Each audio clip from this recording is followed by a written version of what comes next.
My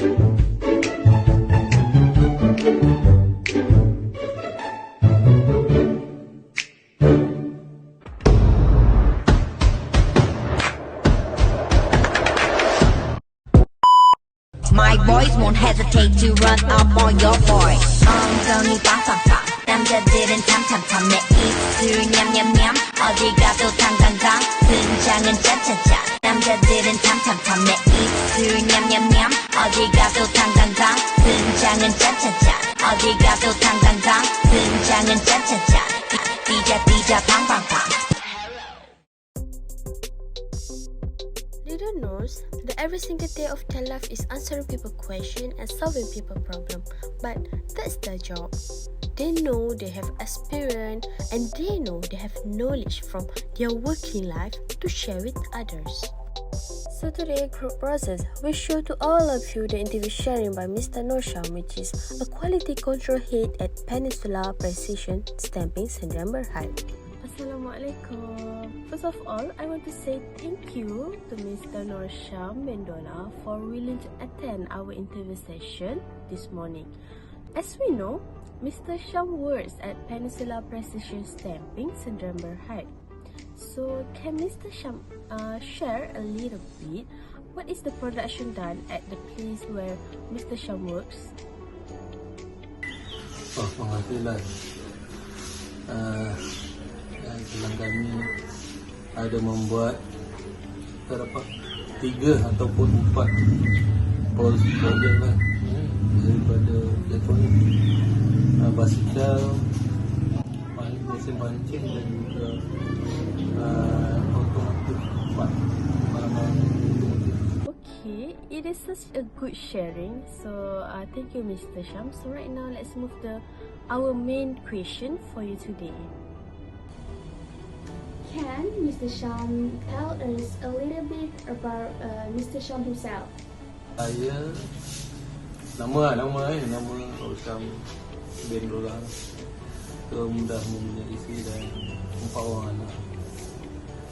So kerja sebagai head lah di department lah, sebagai ketua jabatan menguruskan bahagian quality control di Peninsula.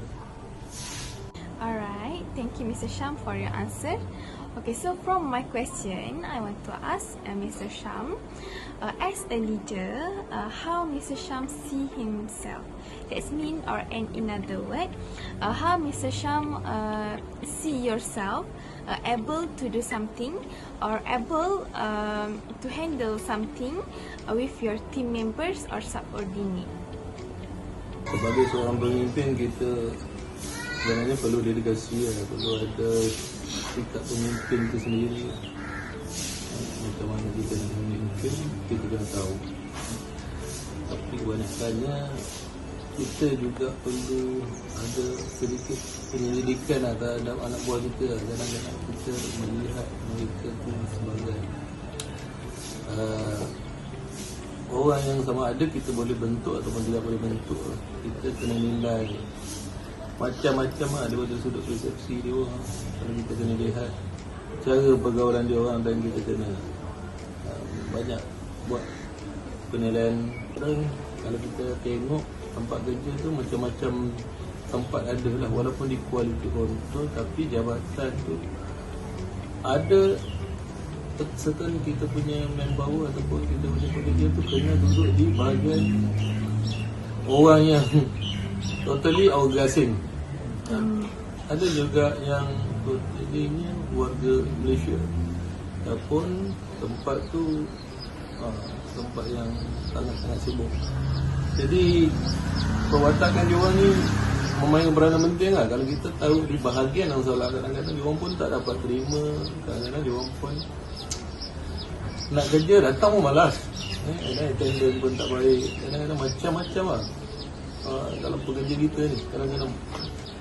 Tapi kalau kita dah baca, kita boleh nilai diorang dan kita boleh interaksi dengan diorang. Jadi kita kena buat advice lah, kita bagi nasihat macam mana nak lalui semua ni. Dan target kita Sebab kita ada target lah. Kalau untuk kualiti, yang pentingnya kita touch pada sentuh pasal kualiti sajalah. Untuk kita punya produk, kita tak boleh sentuh benda-benda lain lah. So okay, let's move to the next question. As a leader, how does Mr. Sham overcome the challenges of your either personal life or your working life? Kalau kehidupan tu kadang-kadang kita juga macam pemimpin ni, biasanya kita ada tekanan di tempat kerja lah. Kadang-kadang apa yang bos kita buat tu kita tak dapat capai lah kan. Kalau sebagai pemimpin dia ada target sebenarnya, bagi kualiti juga ada target kita mesti nak capai. Bukannya kita saja yang menilai, tapi daripada kita punya pelanggan juga membuat penilaian terhadap kita punya company, kita punya syarikat. Setiap bulan dia ada buat, dia akan menilaikan prestasi syarikat kita. Jadi kalau anda kata syarikat kita kurang daripada 98 target dia, macam-macam kita kena buat lah. Kita kena preparation untuk competition lah. Macam mana kita nak bagi dia orang punya pembaikan berterusan. Penilaian pembaikan berterusan tu kita kena bagi dekat dia orang, dekat kita punya pelanggan lah. Macam mana kita nak achieve, kenapa tak boleh achieve. Jadi kita sikit ada tekanan lah untuk kita bawa. Kadang-kadang kita pun sampai bawa balik daripada ke rumah lah kita punya masalah tu kan. Jadi itulah cabaran yang saya rasa perlu diterima dalam sebagai ketua jabatan. Kita kena terima dan kita kena positif. Pemikiran kena positif lah. Macam mana kita nak atasi benda-benda tu. Sebab memang kena hadapi semua tu. Kalau tak boleh memang habis lah. Kalau nak ikut kan memang beda lah. Sebab takkan tempat kerja dengan kat rumah tak sama lah. Tapi kalau dia kata kita balik pun kita bincang dengan keluarga kita dan dia orang pun bagi respon yang terbaik, positive respon, kita rasa okey je. Next, Mr. Sham, can you share with us how you lead and deal with your subordinate?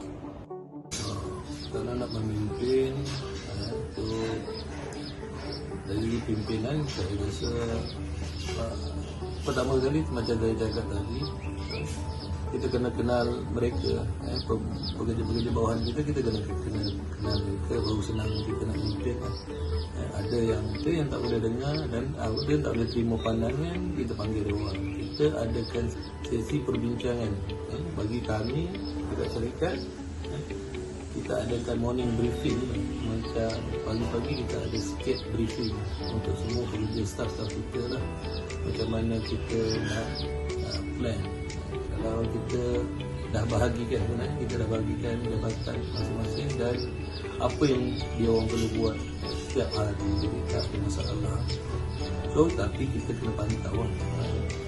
Kalau ada kata sedikit ada masalah antara dia dengan pekerja, dia dengan jabatan lain, so kita kena ambil action lah. Kita jangan biar. Kadang-kadang kalau kita biar, dia orang akan lama-lama distress. Dia akan jadi macam kurang berminat untuk bekerja lah. Jadi untuk memimpin, saya rasa perlu galakkan dan nasihat sentiasa dibagi untuk semua bekerja. Tapi kita pun tak boleh pilih kasih lah antara bekerja. Yang penting kita secara rawaknya, secara rambang kita kena, semuanya kena bagi kerjasama dan kita juga ada toleransi antara kita dan ketua dan pekerja yang bermitra. How does Mr. Shams communicates with subordinates? Komunikasi beri setiap hari lah. Kalau kita komunikasi, kalau boleh tak ada selindung lah. Kalau ada apa masalah, ada apa saja isu yang dibangkitkan sama ada di jabatan lain ataupun di dalam TC itu sendiri, biasanya kita akan direct discuss lah. Kalau hari itu ada masalah, kita kena panggil dan kita discuss terus supaya benda tu tak berpanjangan. Isu kadang-kadang kalau kita tak settle awal, kita tak selesaikan secara awal, dia akan menjadi beban yang lebih teruk pada kita dan pekerja kita lah. Lepas tu yang kadang-kadang dia tak mau datang kerja lah. Kebanyakannya skip, macam tak ada minat. Adik kita punya ni, kita bagi motivasi, direct motivasi lah terus. Kata tak rasa saya tak simpan lama lah untuk menyelesaikan. So setiap hari kita akan buat tu sebab juga untuk jabatan saya, kita rajinkan adakan perbincangan lah di pagi hari, apa saja masalah kita ambil feedback daripada kita punya pekerja. Normally kita akan ambil apa saja masalah isu yang sebelum ataupun semalam yang kita bawa ke hari ini, kita bincang tengok. Kalau anda kata semalam ada masalah di bahagian masing-masing, kita cuba bangkitkan dan selesaikan masalah. Alright, thank you Mr. Sham for your explanation. So I want to ask Mr. Sham again, if something occurs or having conflict in your Mr. Sham subordinate, how Mr. Sham handle this conflict? Can Mr. Sham share with us about your risk? Situasi ini memang berat lah. Cuma kita akan panggil kedua-dua pihak dan dengar pendapat kedua-dua pihak. Kalau salah satu, mungkin direct ni kita akan panggil satu dulu. Kita panggil satu, kita dengar apa pendapat dia, apa yang masalah dia yang berlaku. Keduanya kita panggil yang kedua lah. Orang yang kedua kita panggil apa masalah. Kita dengar dulu apa pendapat dia dan apa masalah yang dia hadapi untuk kedua-dua ni. Kenapa ada persengketaan, ada pergaduhan antara mereka. So last sekali, third, saya rasa kita panggil kedua-duanya ni, dan kalau direct boleh selesai, kita akan selesaikan terus lah. Sebab normally kalau kita panggil kedua-dua lagi teruk lah, kadang-kadang bercakap terus. Semua tak boleh terima hakikatnya. Semua nak gaduh je dulu. So kita panggil dulu, kita dapat penjelasan daripada satu pihak dan satu pihak. Selesai kita baru tahu yang dia orang buat. So kita cuba selesaikan dan rasa last sekali bermaafan lah. Kalau itu yang jalan yang terbaik, normally boleh ada. Kalau macam tu keadaan sesi konseling, kita akan buat sesi konseling lah sampai keadaan tu reda dan boleh diselesaikan. Okay, now I want to ask, when Mr. Sham has some misunderstanding with one of your subordinates, how does Mr. Sham handle it? Pertama sekali saya panggil pekerja lembaga dan saya akan bertanyakan apa isu yang dia tak puas hati dengan saya sebagai pemimpin. Kita dengar penjelasannya dan selepas baru kita dapatkan pendapat kita, kita akan keluarkan nasihat kita. Walau macam mana pun, kalau bagi saya direct ni saya terima pandangan dia lah. Sekarang kita jadi fisik, kita kadang-kadang orang bawahan kita tak puas hati cara pembawaan kita lah. Biasa normally cara kita selesai masalah ke.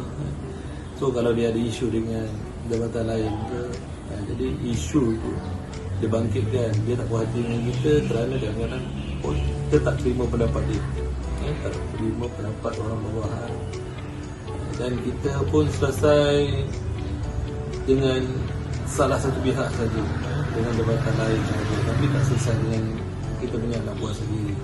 Jadi itu yang menyebabkan kadang-kadang rasa tak puas hati. Jadi kita kena dengar dulu, kita kena dengar dia punya pendapat juga. Kita kena terima dan kita advice, bagi nasihat lah. Kalau benda tu boleh mendatangkan kebaikan, saya terima. Ada yang boleh bagi pandangan dan nasihat yang terbaik. Jadi kalau sekiranya sebaliknya dia juga ada masalah, kita akan advice dia lah macam mana nak mengatasi masalah tu. Jadi kita sama-sama toleransi dan antara kedua-dua pihak bagi saya untuk jadi orang pemimpin. Kita tak boleh ego, kita tak perlu dengar pendapat kita saja lah. Okay, Encik Sham, what are your future plan as a leader? Do you have a goal that you want to achieve as a leader? Sebagai seorang pemimpin di Jabatan GUC, matlamat dah ada sebenarnya, matlamat untuk dicapai untuk kepuasan pelanggan. Jadi kita punya matlamat akhir macam mana kita nak capai, itu yang paling penting. Kalau kita selagi kita tak boleh capai macam kita target tadi 98% kita punya matlamat, so kita kena achieve dan more than tu lah, kita kena lebih daripada 98% ataupun 98% ni kita kena target, kita kena achieve. Dan so bagi pemimpin mesti mencapai sasaran yang saya cakap tadi. Barulah saya berpuas hati dengan kerja saya. Kalau tak, selagi tak capai, maknanya saya tak boleh fail lah kan. Kira sasaran kita tak capai, study dan buat balik kita punya pembaikan berterusan. Mula kita akan ikut ISO ni sendiri. Kita akan buat pembaikan berterusan. Kita study mana-mana lubang, mana-mana tempat yang ada masalah yang menyebabkan kita tak boleh mencapai matlamat. Kita kena study dan kita kena buat kajian balik semua. Hasil yang jelas matlamat adakan kita capai. Itu sebenarnya matlamat lah untuk kerja saya lah.